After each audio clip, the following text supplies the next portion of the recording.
Welcome to Wine Soundtrack USA. Listen to the passion with which producers narrate their winery and their world in 30 answers. Discover their stories, personalities, and passions.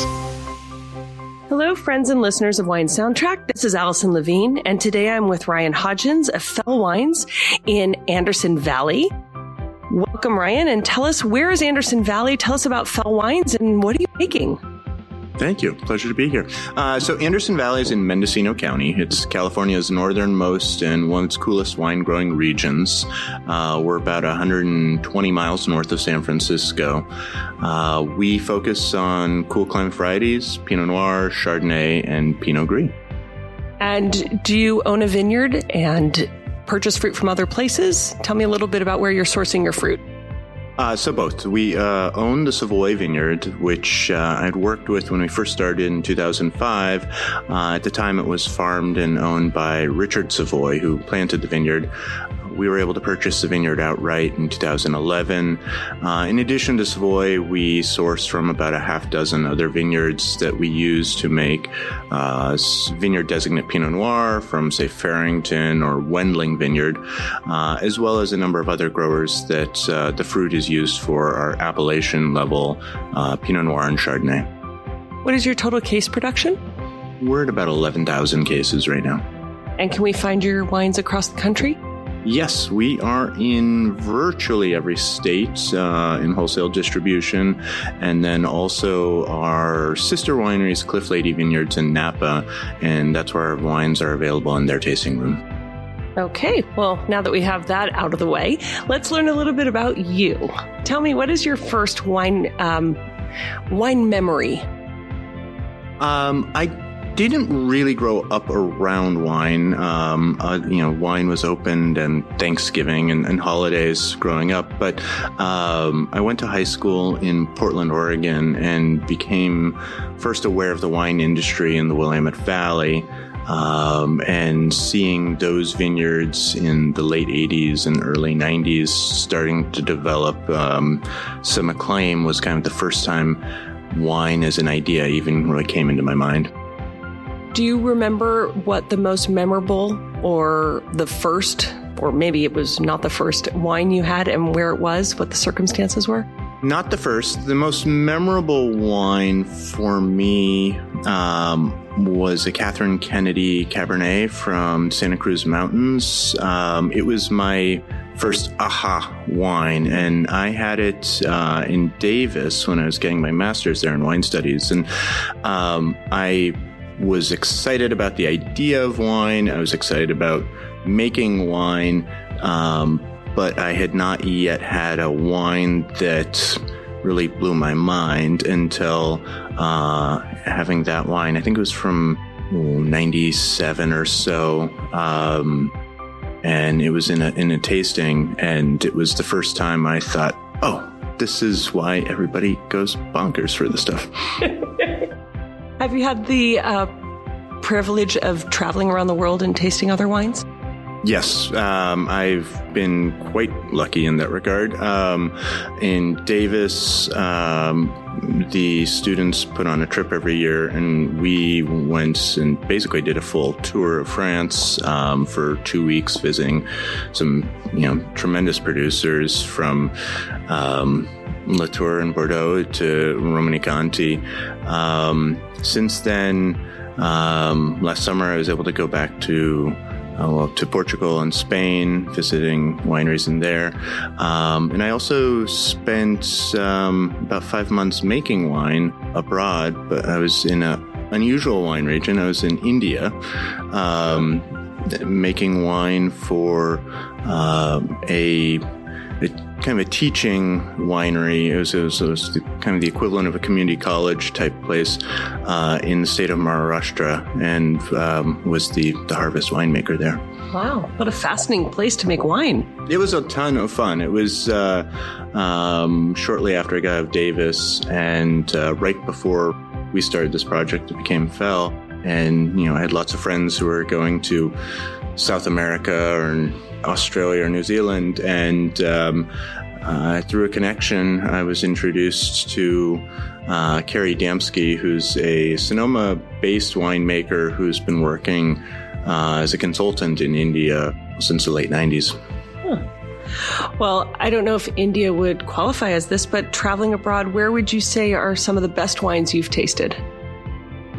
When you're abroad, almost every wine tastes amazing. Last summer, the white wines of Portugal are just some of my favorite in the world. Just these high acid, bright white wines with all the great fish and seafood. I mean, it's rare to ever visit a place and have a wine and be disappointed. So among all the populations of the world, who do you think is fortunate enough to drink the best in terms of quality? I'm going to go with us. If only because we have almost the least allegiance to any one particular wine, so we kind of get the cream of the crop of the world. Obviously, if you're in Burgundy and you drink Burgundy every day, that's a lucky life to live. But I think I might even get bored with that if I had to do that forever. Do you think there's a such thing as a perfect variety? I think there's a perfect variety for a place. I tend to think of it in the farming aspect, and so there's a match between a place and a variety, but that can often be imperfect as well. There's certainly plenty of grapes that are grown in the wrong places. And what is your opinion about wine critics and scores? Wine critics are a valuable partner. There's almost an infinite supply of wonderful wine in the world, and you can be out there telling your own story, but without more voices and advocates who support your wine, it's hard to stand out. So as a wine drinker, red, white, or rosé? Yes. Still or sparkling? Both, again, although, my answer for the desert island wine question is always champagne. So if I were to say champagne or domestic, I guess champagne is the answer. Yes. So because you're an equal opportunist drinking red, white, and rosé, how do you approach pairing wine and food? Do you feel that there are rules you follow, or do you just kind of throw caution to the wind? I tend to be pretty traditional, I suppose, in pairings. At home, my wife and I drink probably significantly more white wine than we do reds. And that's principally because that's what pairs with what we eat. We only have red meat a couple times a week, and when we do, we're usually grabbing a bigger, bolder red. But if it's fish or chicken or vegetables, we're far more likely to grab something, with racy acidity, and it's typically a white wine. And if you ever have that occasion where you might drink a little too much, any hangover tips or remedies? Lots of water and sleep. No other secrets, huh? I wish. So for somebody who's never tasted your wine, what do you think they're missing out on? Our wines from Anderson Valley are, I think what makes them distinctive is folks can often have an idea of California Pinot Noir as being this kind of monolithically rich style versus old world Pinot Noir, or say Oregon or New Zealand. Anderson Valley and our wines from there tend to be a little more elegant, brighter, lighter bodied expressions of Pinot Noir. And if a space alien were to land on your property out in Anderson Valley, what wine would you want to present to them? Well, probably our Savoy Pinot Noir. So that's kind of the flagship of what we do, and one of the wines we're most proud of. Savoy's a very special vineyard to us, and the wines that come from it, in addition to our own, we also sell fruit from Savoy to 6 other producers. And it's always exciting to see, the different producers' take on that vineyard. And I think that would probably be even more valuable to the alien is here's 6 wines from the same spot. And here's kind of an understanding of the interplay of winemaker and site. So speaking of winemaker and site, we have vintage and vintage variation. We know that every year tells a different story, but how much do you think that story differs from year to year? Or do you see more similarities? Well, so being from Oregon and having, first started my career up there, my hat's off to those folks because they work a lot harder than I do. The vintage variation up there is much more of a significant thing. We are blessed to have, maybe 2 difficult vintages every 20 years. I wasn't making wine in 1998, but I did in 2011, and that was certainly a challenging vintage. Since 2012, we've basically had a run of wonderful vintages. Their differences are subtle. The 5-year drought that California endured from around 2012 through 16-17 pushed up our harvest times, so we picked a different time of the year. The wines express themselves slightly differently, but big picture, the differences in vintage in California are quite subtle relative to Oregon or France. Are there any sort of signs or omens that you look for when harvest is approaching? That's the time of the year where there's no substitute for me but other than to be in the field. And our winery is about 100 miles from the vineyard, so I spend a lot of time in my car, and I'm fortunate enough to have a really good team in the winery that keeps everything running, and I spend a significant portion of my time during harvest back and forth between the vineyards and, walking each block. And I'd say on average, I'm probably, chewing grapes, tasting fruit, walking rows, probably at least 5 times for each different block that we would harvest. Really, when I think it's going to be ready, we start about 3 weeks beforehand, and then are up there, at least 2-3 times a week. In that time when you're walking up and down the blocks and tasting, do you ever talk to your grapes? And if so, what do you say to it? Or maybe you wait till they're into the winery in the barrels.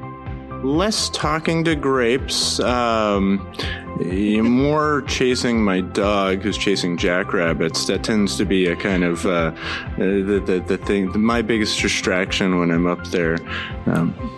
No one-on-one communication with the grapes. No. Do you have any traditions that you or your harvest team do when harvest is starting? Back to champagne. It's always nice to start harvest with a glass of champagne and harvest with a glass of champagne. We do have harvest lunches, and we try to taste different wines. Last year we had a pretty diverse group of harvest interns from Spain, Hungary, in U.S., Mexico, and I made a point of trying to, in Australia as well, we made sure that we opened a bottle from each of those places and tasted them together, because that communal and learning experience is an important part of the harvest. Some people have been known to read tea leaves at the bottom of a cup to predict the future. If you could read the bottom of a red wine glass, what would you want it to reveal? Seeing into the future, that's a tricky one. I think, what would I most like to see? I actually just had a conversation with a woman in the lobby who made it off the cuff Back to the Future reference. So that's on the mind. It might be,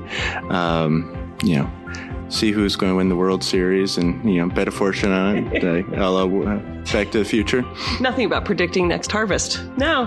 No. That's, that's really one of the things I love about the job so much is it's never the same. Yes, there's like a rhythm to the year, and we do the same activities during the same times each year. but every vintage being different is really probably the most enjoyable part of the job. So what did you want to be when you grew up, when you were little, not knowing that wine was necessarily an option? Or did you know once you moved to Oregon?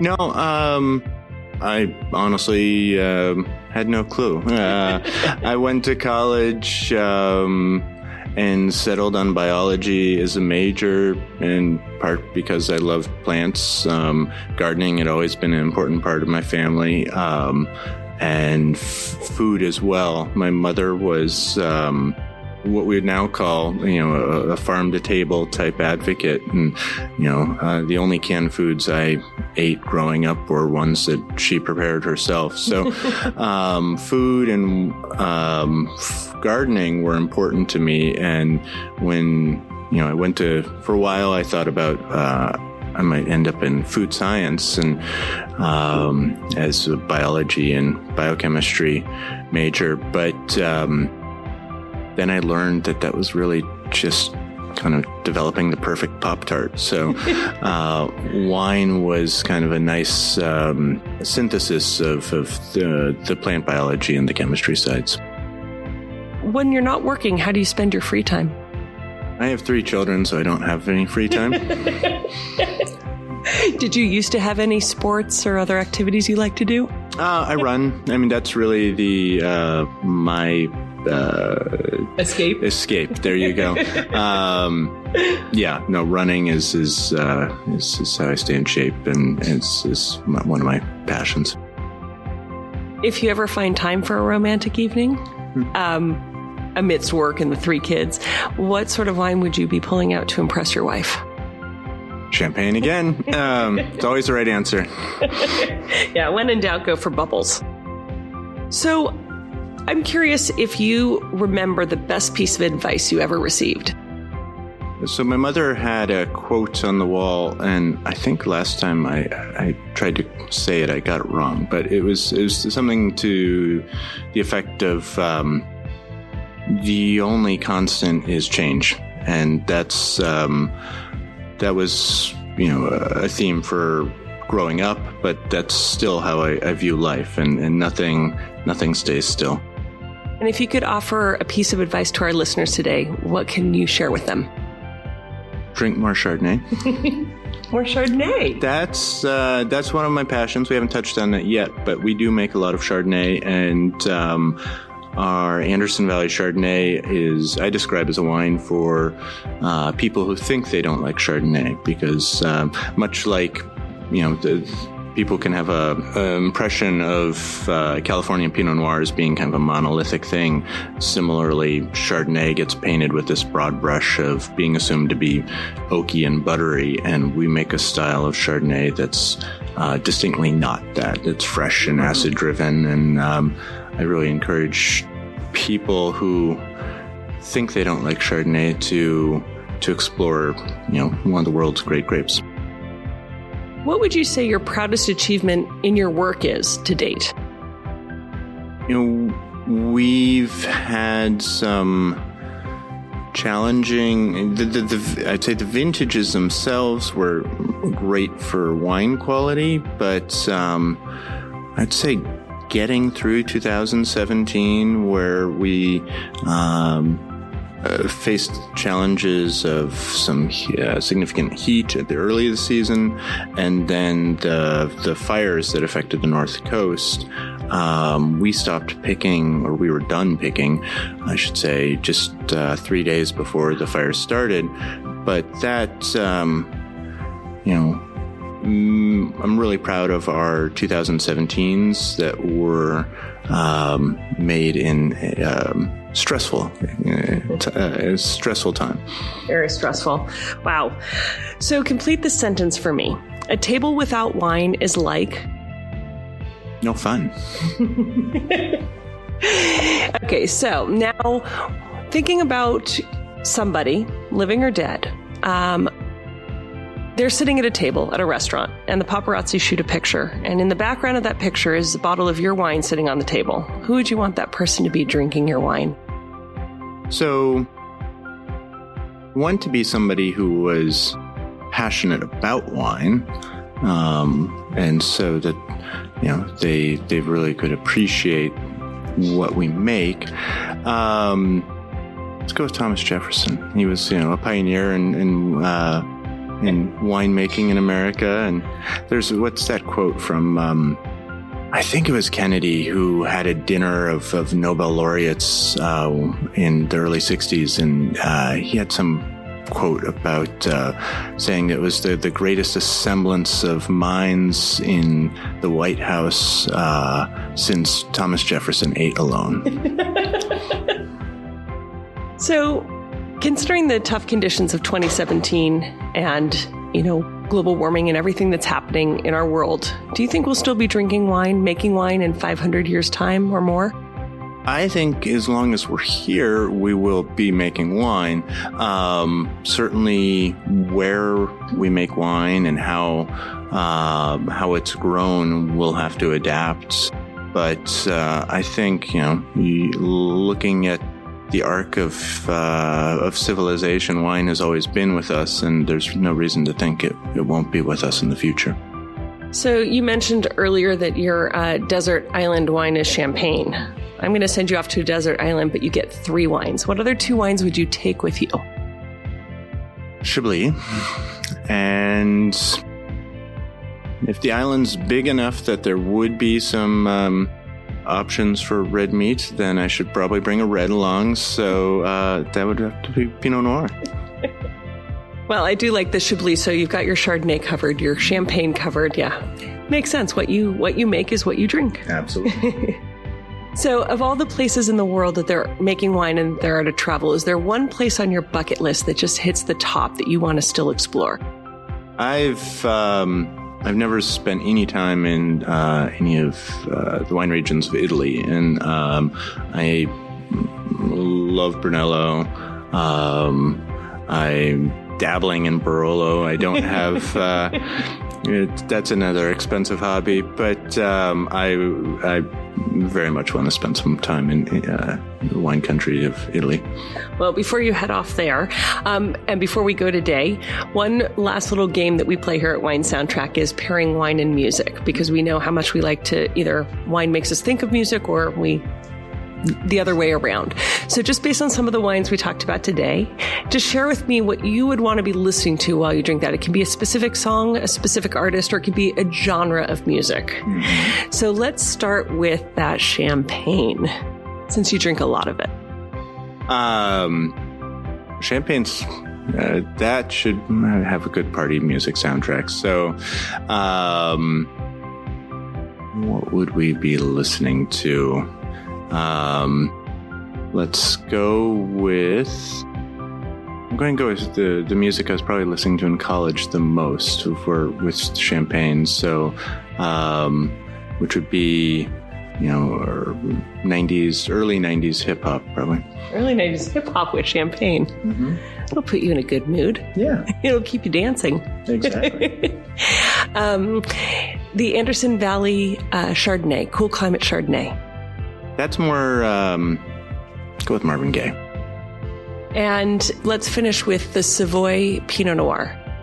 So they're pairing there. So, we often, Savoy is a savory site, and, there's this descriptor of that savory loaminess in Pinot Noir that we often abbreviate as P-Funk. So Parliament and George Clinton would probably be the right pairing.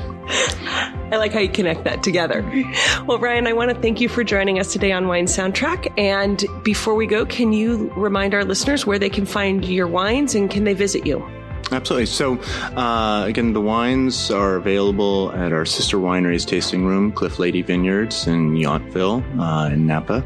And then FELWines.com. All of our wines are also available to purchase online. Fantastic. Well, have a great afternoon. Thank you so much. Cheers. Cheers. Thanks for listening to a new episode of Wine Soundtrack USA. For details and updates, visit our website, winesoundtrack.com.